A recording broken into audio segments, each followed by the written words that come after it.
போதும் போதும் போதும் அத்தை. எப்ப பார்த்தாலும் வாயை திறந்தாலே பொய். எப்படி இப்படி நடிக்க முடியுது உங்களால? நைட் எப்படி உங்களால நிம்மதியா தூங்க முடியுது அப்படின்னு. மலரு, தேவையெல்லாம் பேசுற நீ, இது உனக்கு சம்பந்தமே இல்லாத விஷயம். நான் அவள்கிட்ட தான் பேசினேன் அப்படின்னா யார்கிட்ட பேசினா என்ன? நியாயம் தர்மம்னு ஒண்ணு இருக்குல்ல. இவ்வளவு கேவலமா நீங்க நடந்துப்பீங்கன்னு நான் நினைக்கவே இல்லை. கொஞ்சமாச்சும் மனசுல ஒரு ஈரம் இருக்கணும் அப்படின்னு சொல்லிட்டு இருக்க. அப்படியே ஷாக் ஆகி ஏய் மலரு, விடு மலரு அப்படின்னு இந்த பக்கம் பாய்க்கரா தடுக்க நீ என்ன நீ அப்படின்னா, டேய் நீயாச்சும் என்ன நம்பலடா அப்படின்னு சுரேஷை பார்த்து இவன் கேள்வி கேட்க.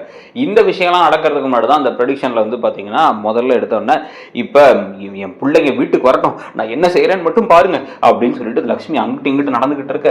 இதுக்கு தான் நான் சொன்னேன், நம்ம வீட்லயே நம்ம ஒரு அந்நிய மாதிரி இருக்க வேண்டியது இருக்கு, யாரோ வீட்டுல இருக்க மாதிரி இருக்கு, எனக்கெல்லாம் வர வர இங்க நிம்மதியே இல்லை அப்படின்னு ராகவன் வர அப்படியே கண்ணை கசக்கிட்டு உட்காந்துருக்காரு. கண்ணை கசக்கிட்டு உட்காந்தும் போது நான் என்ன தெரியுமா சொன்னேன், நம்ம துணியெல்லாம் ரொம்ப இந்த எலாஸ்டிக் போகுது, பிரச்சனை வருது, எலி கடிச்ச மாதிரி ஆகுது, இதை மட்டும் கையில துவைச்சிருன்னா கையில நான் ஏன் துவைக்கணும் அப்படின்னு இவ கேட்கிறா. ஆமா, கையில அவ ஏன் துவைக்கணும், மெஷின் துவைக்கட்டும், போனா போகுது துணி அப்படிங்கிறாங்க. என்ன இப்ப அவங்க எல்லாம் சம்பாதிக்கிறாங்கன்னு திமிரா? இப்ப அவங்க புருஷனுங்க தான் கொடுக்குற காசுல இந்த வீடு நடக்குதுன்னு நினைக்கிறாங்களா?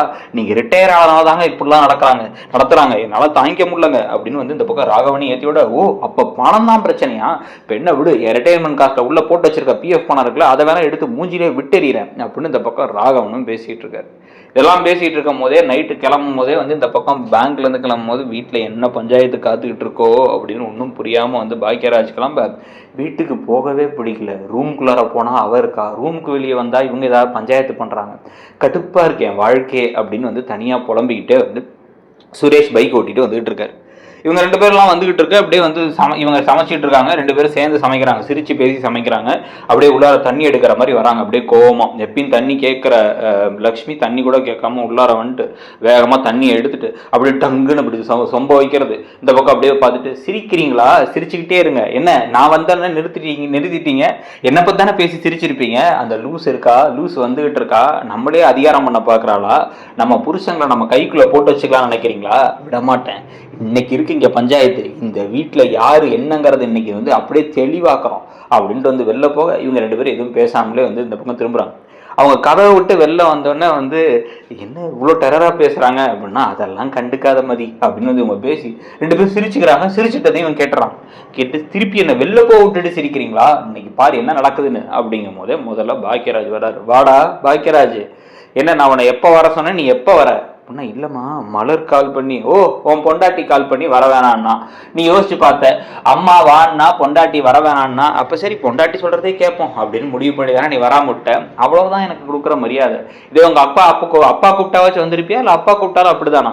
அதான் தெரிஞ்சிருச்சு, பிள்ளைங்கள்லாம் தோளுக்கு மேல வளர்ந்ததுக்கு அப்புறமா அப்படியே பொண்டாட்டி பக்கமா சாஞ்சிருவானுங்க அப்படின்னு தெரியுது அப்படின்னு சொல்லிட்டு இருக்கும் போதே கொஞ்ச நேரம் கழிச்சு, இல்லம்மான்ட்டு உள்ளார போய் ட்ரெஸ் மாத்த போறாரு. என்ன நடக்குதுன்னு ஒரு ஒன்றும் புரியல. கிச்சன்ல வேற இருக்காங்க மலரும் மதியம், அதனால அவங்கள்ட்டையும் கேட்க முடியல. இதுக்கிடையில தான் பாத்தீங்க அப்படின்னா தெளிவா இப்ப சுரேஷ் கொஞ்சம் லேட்டா வந்தா எல்லாரும் தூங்கி இருப்பாங்கன்னு நினைச்சு வந்தா யாருமே தூங்கவும் இல்லை, சாப்பிடவும் இல்லை. சுரேஷ் வரட்டும் அப்படின்னு சொல்லிட்டு ராகவன் ரூமை விட்டே வெளில வர மாட்டேன்ட்டார். பாக்கியராஜ்கிட்ட பேச கூட அவர் விரும்பல. இந்த சமயத்துல தான் சுரேஷ் மெதுவா உள்ளார வர, அப்படியே தயங்கி உள்ளார வராரு. டே சுரேஷ் அப்படின்னு ஒரு குரலை கேட்டு திரும்பி பார்க்க, என்னடா டைம் இது, எப்படா வர, நான் உன்னை எப்படா வர சொன்னேன், வீட்டுல பிரச்சனை, உன் பொண்டாட்டிங்க எங்களை போட்டு கொடுமைப்படுத்துறாங்கன்னு சொன்னோம்ல.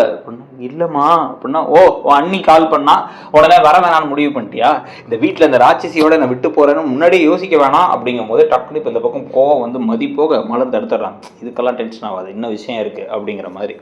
இப்ப இந்த சமயத்துல தான் டக்குன்னு பார்த்தா, இப்ப முன்ன இல்லம்மா அப்படி இல்லம்மா அப்படின்னு, முதல்ல எல்லாம் சாப்பிடுவாங்க, சாப்பிடும்போது எல்லாத்தையும் சொல்றாங்க அப்படின்ட்டு உங்க அப்பா என்ன சாப்பிடாம இருக்காரு அப்படின்னா, அப்பா சாப்பிடுவாங்கப்பா அப்படின்னா, என்னத்தை சாப்பிட்டு எதுக்கு வாழ்றவனே தெரியல அப்படின்னு புலம்பிக்கிட்டே ராகவன் வரார். அவரும் உட்கார, எல்லாரும் மாத்தி சாப்பாடெல்லாம் கொடுக்க ஆரம்பிச்சதுக்கு அப்புறம் மெதுவா சாப்பிடுறாங்க.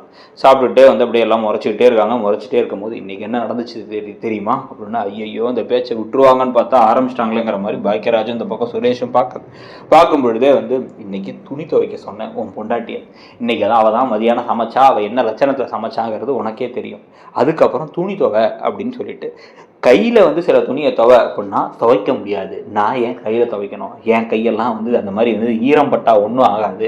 வேணும்னு துவைக்கிறதா இருந்தால் நீங்கள் துவைங்க அப்படின்னு வந்து இவ பேச, அவள் ஆமாம் துவைக்கிறதா இருந்தால் நீங்கள் துவைங்கன்னு அவள் பேசுகிறான் அப்படின்னு வந்து இந்த பாரு அந்நியம் அப்படின்னு ஒரு ஷாக்காகி கேட்க, ஆமாம் அவங்க நொன்னி தான் அவளும் சேர்ந்தா பேசுனான். இவங்க எல்லாம் கூட்டு சேர்ந்துட்டாங்கடா. கூட்டு சேர்ந்துக்கிட்டு நீங்கள் போனதுக்கப்புறமா அந்த வீட்டில் எங்களை கொடுமைப்படுத்துகிறாங்க. இந்த வயசானவங்களை கஷ்டப்படுத்தி காயப்படுத்துவாங்கல்ல, அதை தான் வேலையாகவே இவளுக்கு பண்ணுறாளுங்க. மலர் கூட கொஞ்சம் முன்னாடி ஒழுங்காக இருந்தா, இப்போ மதியை விட மோசமாயிட்டான். மோசமாகி அவள் பேசுகிற பேச்சு, அவள் பேசுகிற துணியெல்லாம் வந்து அவங்க எல்லாம் வீட்டுக்கு வரமாட்டாங்க, நான் சொல்லிட்டேன் அவ்வளோதான் அப்படின்னு பேசுகிறா. இதெல்லாம் தாங்கிக்கிட்டு நானும் அவங்க அப்பாவும் ஏன்டா இங்கே இருக்கணும், எங்களை பேசாமல் ஏதாவது முதியோர் இல்லத்தை சேர்த்து விட்டுருங்கடா அப்படின்னு வந்து சொன்ன உடனே வந்து இப்படி பார்த்துக்கிட்டு இருக்காங்க. பார்த்துட்டே வந்து அப்படியே கண்டுக்காத மாதிரி இப்படி இந்த பக்கம் மதியம் மலரும் வந்து என்னன்னா பேசுங்க அப்படிங்கிற மாதிரி பார்த்துக்கிட்டு இருக்க. உன்னை என்ன ஆச்சு மலரு, என்னதான் பிரச்சனை அப்படின்னு இந்த பக்கம் பாக்கியராஜ் கேட்குறாரு. ஆமாம் நீ அம்மா இப்படிலாம் சொல்கிறாங்க, அண்ணி அப்படிலாம் பேசியிருக்க மாட்டாங்களேம்மா அப்படின்னு நானே தெளிவாக சொல்கிறேன் அப்படின்ட்டு. எப்பயுமே அவங்க துணியெல்லாம் வந்து நான் தான் மெஷினில் போடுவேன். இன்னைக்கு மதி மேலே இருக்க கோபத்தில் மதியை போட சொன்னாங்க. ஆனால் மெஷினில் பாதியும் கையில் பாதி துணியை தீயே துவைக்கணும்னாங்க. அப்படின்னா வந்து நான் அப்படிலாம் எப்படி சொன்னேன் அப்படின்னா, அத்தை முதல்ல நான் சொல்லி முடிச்சிடறேன் அத்தை அப்படின்னா, பாரு அவள் எப்படி பேசுகிறான்னு பாருமா, ஒரு நிமிஷமா என்ன சொல்கிறான்னு கேட்போம்மா அப்படிங்கும் போதே அதில் வந்து உங்கள் அப்பாவோட இன்னர்ஸ் எல்லாம் இருந்துச்சு. அதெல்லாம் வந்து நான் கையில் துவைக்க முடியாது அப்படின்னு சொல்லி மதியம் வந்து சொன்னான். சொல்லி நான் மெஷினில் வேணால் போட்டுக்கலாம் அப்படின்னா, மெஷின்லலாம் போடக்கூடாது, கையில் தான் நீ துவைக்கணும், அப்போ இல்லைனா வந்து துணி இதாகிடும். நாங்கள் அவனை வந்து நான் என்ன சொன்னேன்னா, என் புருஷர்லாம் அவரோட பணின்னு அவரோட இன்னர்ஸ்லாம் அவர் தான் வந்து அவரே தான் துவைச்சிக்கிறாரு. அதே மாதிரி மாமா வேணா இல்லை, அதே மாதிரி வேணால் நம்ம மெஷினில் வேணால் போட்டுக்கலாம், இல்லை அப்படின்னா நீங்கள் வேணால் துவைங்கன்னு சொல்லி சொன்னோம். அவங்க துவைக்கிறது வேற, நாங்கள் துவைக்கிறது வேற இல்லையா அப்படின்னு வந்து கேட்ட உடனே வந்து இப்போ சுரேஷ்கே சரின்னு தான் படுது. சுரேஷ் இப்படி அமைதியாக இருக்கும் போது, ஆமாம் கரெக்டாக தான் நான் சொல்லியிருக்கா, எங்கள் என்ன சார் நாங்கள் தான்மா துவைக்கிறோம், இந்த விஷயத்தில் என்னதுக்குமா பிரச்சனை, இதுக்காக வர சொன்னீங்க அப்படின்னு உங்களுக்கு மூஞ்சியே மாறி போயிடுச்சு. உடனே நைட்டு சந்தோஷப்பட்டுட்டு இவங்க இருக்கும் பொழுதே வந்து அடுத்த நாள் காலையில் கிளம்பலான்னு எல்லாம் கிளம்பிக்கிட்டு இருக்கும் போது, நாங்கள் வீட்டை விட்டு கிளம்பலான் இருக்கோம், இந்த மாதிரி பொய்க்காரங்களோட இந்த மாதிரி பேசுகிறவங்களோட எங்களால் வாழவே முடியாது அப்படின்னு ராகவனும் லக்ஷ்மி நிற்க, இன்னொன்று என்னம்மா ஏமா காலையில் நினச்சி இப்படி பண்ணுறீங்க அப்படின்னு வந்து இவங்க கேட்டுட்டு இருக்கும் போதே, ஆமாம் எங்களை மரியாதை கொடுக்காத இடத்த ஒரு துணி துவைக்க முடியாமல் நீ துணி துவங்குறா, விட்டா நாளைக்கு நீ பாத்திரம் விளக்குங்குவா, அப்புறம் நீ சமங்குவா, ஏற்கனவே இவெல்லாம் என்ன மரியாதை கொடுக்கறது இல்லை, இந்த அவங்க வெளில போன சிரிக்கிறா, போறாப்பாரு கிளவி அப்படிங்கிறா அப்படின்னு. நான் எப்போ தப்புலாம் பேசினேன், ஏன் தப்புலாம் பேசுறீங்க, நான் மரியாதை என்னை குறைச்சிருக்கேன், நான் இந்த விஷயத்துல மட்டும் தான் சொன்னேன். மலர் பேசிக்கிட்டே வர, ஐயோ என்ன அடிச்சிருவியா அவ எப்படி வரா பாத்தியா, முன்னாடி இவ தான் அடிச்சுக்கிட்டு இருந்தா, இப்ப இவ்வளவு அடிப்பா போல, நீங்க எல்லாம் வீட்டை விட்டு போனதுக்கு அப்புறம் எங்களுக்கு என்ன நடக்கும், எங்களுக்கு உயிருக்கே பாதுகாப்பு இருக்கான்னு தெரியல, ரொம்ப பயமா இருக்குடா அப்படின்னு வந்து இந்த பக்கம் வந்து அப்படியே ஓடி போய் அப்படியே லக்ஷ்மி அப்படியே சுரேஷ் கிட்டக்க வந்து அண்டை போக, அத்தை தேவையெல்லாம் பொய் பேசுறத முதல்ல நிறுத்திக்கோங்க, கிளம்பி போனதுலேருந்து மதியை கொடுமைப்படுத்துற மாதிரி என்ன வந்து வேணும்னே வந்து கழுவுன திண்ணையை திருப்பி கழுவு, அப்புறம் துவைச்ச துணியை திருப்பி துவை அப்படின்னு எல்லாத்தையும் சொல்லிட்டு இருக்கீங்க. சொல்லிட்டு இருந்துட்டு அதுக்கப்புறமா வந்து இப்போ வந்து இப்படி வந்து ஏமரா பழிய தூக்கி போட்டுக்கிட்டு இருக்கீங்க